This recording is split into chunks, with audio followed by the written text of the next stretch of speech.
Fala galera da Jubla, tudo bem com vocês? Meu nome é Tainá, sou uma das líderes da Jubla, né, como vocês já sabem.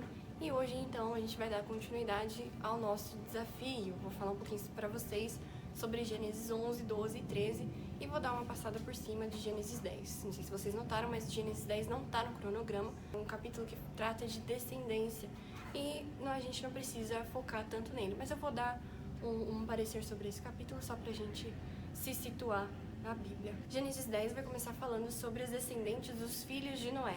Então lembrando quem são os filhos de Noé: Sem, Cã, o filho amaldiçoado, e Jafé. O capítulo 10 então vai começar falando sobre os descendentes, os filhos de Jafé. Aí depois ele vai falar sobre os filhos de Cã. E aqui vai frisar um personagem, que se você for pesquisar tem muita coisa sobre ele. Não tem muita coisa na Bíblia, né? Mas é sobre a figura de Nimrod. Ele vai aparecer aqui. Foi um cara muito poderoso, um cara muito inteligente na época, né? E aí ele vai continuar falando sobre os descendentes, vai falar um pouco sobre as gerações seguintes, né? Os Gergazeus, os Jebuseus, Amorreus, os Eveus, os Cananeus, e que cada lugar eles foram habitando. Então a gente entra no capítulo 11, que é uma história muito legal e também muito conhecida da Bíblia. A gente vai falar agora sobre a Torre de Babel. A Bíblia vai afirmar que naquela época, no contexto de Gênesis 11, só existia uma língua e o povo estavam todos juntos ali naquela época, né? Um dia eles resolvem construir, né, edificar uma torre, justamente para chegar até o céu, chegar até Deus.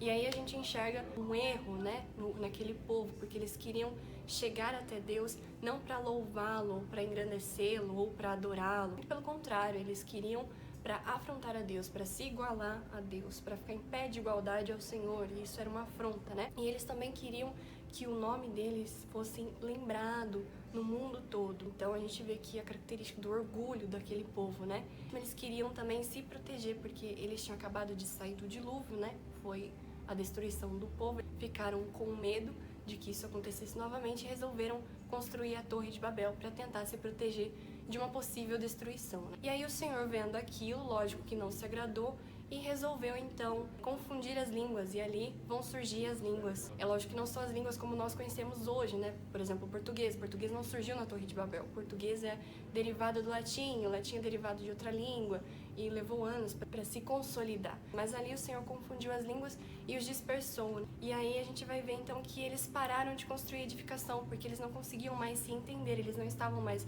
se compreendendo um ao outro, e por isso eles tiveram que cancelar a construção. Outra coisa que a gente vê aqui também: por que Deus os dispersou? Porque quando Noé saiu da arca, Deus ordenou a ele para que ele povoasse a terra, para que ele fosse fecundo e multiplicasse a terra. A intenção dos caras que serviram na construção era justamente de agrupamento, de ficar num território. Isso era contra a vontade de Deus. Então, por isso Deus os confundiu e os dispersou. Por isso que aquele lugar foi chamado de Babel, porque ali o Senhor confundiu todas as línguas. Só título de curiosidade: se você for pesquisar sobre essa história na internet, você vai ver muita coisa interessante. Inclusive, esse Nimrod vai aparecer como o influenciador da construção da Torre de Babel. Isso não tem base bíblica, são apenas especulações, mas os historiadores acreditavam que esse Nimrod era um cara muito mau e ele corrompeu aquela geração e levou eles a adorarem outros deuses. E aí é por isso que vai surgir o que nós chamamos de zigurates, que são aqueles templos grandes que eles construíam antigamente para conseguir chegar até os deuses, né?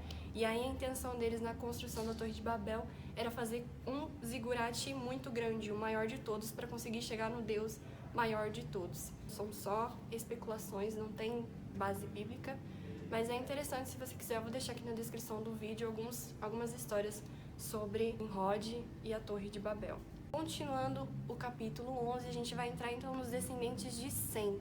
Essa descendência vai até Abrão. Era o mesmo que Abraão, só que naquela época o nome dele ainda não tinha sido mudado, então ele era conhecido como Abrão. E aqui a gente vê então: viveu Naor e gerou Tera. Aí Tera gerou Abrão, Naor e Harã. Esse Harã é pai de Ló, que a gente precisa saber para conseguir entender os próximos capítulos. A figura de Ló vai aparecer novamente. Eles moravam em Ur dos Caldeus.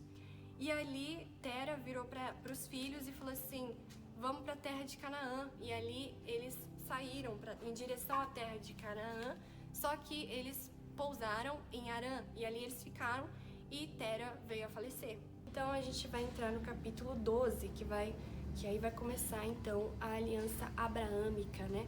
Quando Deus aparece para Abraão e lhe promete a terra de Canaã, onde eles estavam indo, e lhe faz promessas, né? A gente vai ver aqui, ó: de ti farei uma grande nação e te abençoarei e te engrandecerei o nome, e se tu uma bênção. Abençoarei os que te abençoarem e amaldiçoarei aqueles que te amaldiçoarem. Em ti serão benditas todas as famílias da terra. E aí Abraão viu aquilo e resolveu então ir em direção à terra de Canaã, que era a terra que Deus tinha prometido para ele. Então ele pegou sua família, pegou Ló, que era seu sobrinho, filho de Harã, seu irmão, e foi então em direção a Canaã.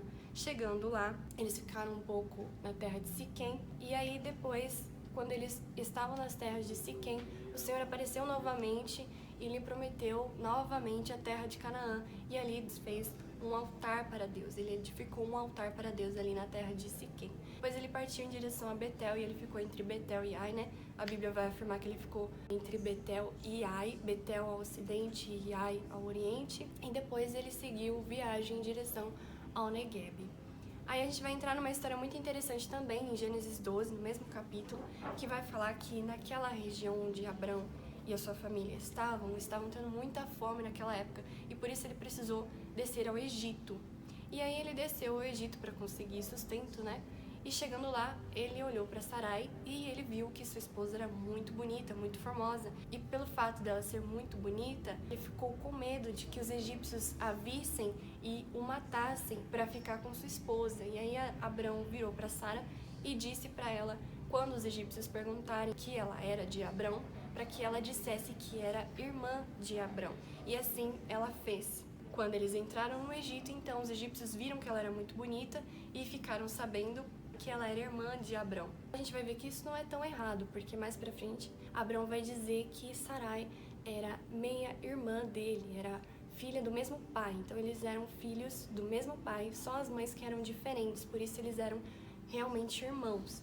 E aí os egípcios vão ver que Sarai era muito bonita e vão falar para os príncipes de Faraó. E os príncipes de Faraó, vendo que ela era muito bonita, foram e contaram para o Faraó. E o Faraó, vendo que ela era muito bonita, resolveu tomá-la para ser sua esposa, levou para o palácio. Então o Senhor apareceu e jogou muitas pragas no palácio do Faraó e feriu a Faraó com muitas pragas por causa de Abrão. Provavelmente Deus deve ter se revelado a eles, revelado que Sarai era esposa de Abrão e não irmã. E aí o Faraó foi ter então com Abrão, perguntou: por que você me disse que ela era a sua irmã e não sua esposa? Eu tomei para ela ser a minha esposa. Então o Faraó vira para ele e fala assim: vai, pega suas coisas, pega sua esposa, sua família, seus bens, o que você precisa para se alimentar, para se sustentar, e parte. E assim Abrão fez. Então a gente vai entrar em Gênesis 13, que vai dizer que Abrão retornou do Egito para Negueb e levou sua família, levou seu sobrinho Ló junto a sua família toda para a região de Negueb. E ali a Bíblia afirma que a terra não era capaz de sustentar os dois, Abrão e Ló, porque eles tinham muitos bens, muitas riquezas, e a terra não era capaz de sustentá-los. E um certo dia, os pastores de gado de Abrão tiveram contenda com os pastores de gado de Ló. E Abrão, sabendo disso, ele vai dizer para Ló: não é bom que haja contenda entre a gente, já que nós somos parentes chegados, não é bom que tenha contenda entre a gente. Então acho melhor você pegar suas coisas e viver sua vida em outra terra. Se você for para a esquerda, eu vou para a direita. Se você for para a direita, eu vou para a esquerda. E cada um segue sua vida e a gente continua amigos, parentes, e aí cada um vai viver sua vida. E aí a Bíblia vai dizer que Ló levanta os olhos e olha a campina do Jordão. Ele olha numa direção e vê aquela terra aparentemente muito boa e vai escolher aquele campo. E a Bíblia vai dizer também que essa terra que Ló escolheu era indo em direção a Sodoma, né? Antes de Deus destruir Sodoma, uma história que a gente vai ver mais pra frente. E aí a Bíblia vai dizer também que os homens de Sodoma eram maus e muito perversos, né? Então a gente vai entrar no final do capítulo 13, que o Senhor vai aparecer novamente a Abrão. Já que Ló e Abrão se separam, o Senhor aparece novamente a Abrão e lhe promete a terra de Canaã e fala da descendência dele, né? Lendo aqui o versículo 16: farei a tua descendência como o pó da terra, de maneira que se alguém puder contar o pó da terra, então se contará também a tua descendência. Levanta-te, percorre essa terra no seu comprimento e na sua largura, porque eu te darei. E ali então Abraão fica e começa a armar suas tendas e habitar os carvalhais de Manre. que estão junto a Hebron, então ele fica ali por um tempo. E uma coisa interessante é que Deus promete a terra de Canaã a Abrão, mas não é Abrão que vai usufruir dessa herança, dessa terra que Deus prometeu. As suas gerações seguintes, a gente vai ver mais pra frente, é que vão conseguir tomar posse dessa terra que Deus prometeu para eles. E era isso mesmo que eu queria falar para vocês. Eu espero que vocês estejam gostando do desafio. E se você tiver alguma dúvida, deixa aqui embaixo nos comentários também, que a gente vai em breve respondê-las. E é isso. Espero que vocês estejam gostando. Espero que você continue nesse desafio. E até a próxima.